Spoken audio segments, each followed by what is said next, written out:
অলক্ষণে মুখ দেখলাম, আজ দিনটাই মাটি। এই তোর ওই জং ভরা আবর্জনা নিয়ে ফুটপাতে নাম, আমাদের চাকার ধুলো লাগার যোগ্যতাও তোর নেই। সরে দাঁড়া। আজ তোর চাকার ধুলো লাগার যোগ্যতা আমার নেই, মনে রাখিস যেদিন সময় বদলাবে সেদিন তোর এই সস্তা অহংকার আর ওই দামি গাড়ি দুটোই আমি আমার পায়ের নিচে পিষে মারবো। ম্যানেজার সাহেব, এই গাড়িটার দাম কত? তোর মতো ভিখারির 7 জন্ম বিক্রি করলেও এর একটা চাকা কিনতে পারবি না। বের হও এখান থেকে, ছোট লোক কোথাকার। অহংকার করিস না ম্যানেজার, একদিন এই পুরো শোরুম আমি খুচরো টাকা দিয়ে কিনে নেব।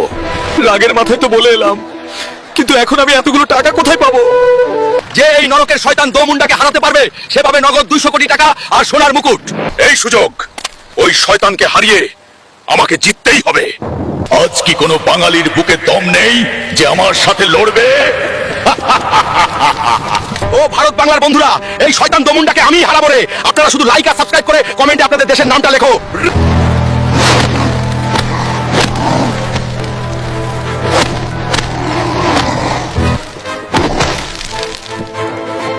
আমাদের বীর হাল্ক এই নরকের শয়তান দোমুন্ডাকে হারিয়ে জিতে নিয়েছে নগদ 200 কোটি টাকা আর এই সোনার মুকুট। কি রে ম্যানেজার, চিনতে পারছিস? বলেছিলাম না তোর এই পুরো শোরুম আমি পকেটের খুচরো পয়সা দিয়ে কিনে নেবো। আজ থেকে এই শোরুমের মালিক আমি। আর ম্যাডাম, আজ তোমাদের ওই বাইক আমার গাড়ির চাকার ধুলোর যোগ্যও না। সস্তা আমি ছিলাম না, সস্তা ছিল তোমাদের ওই অহংকার। এবার রাস্তা ছাড়ো।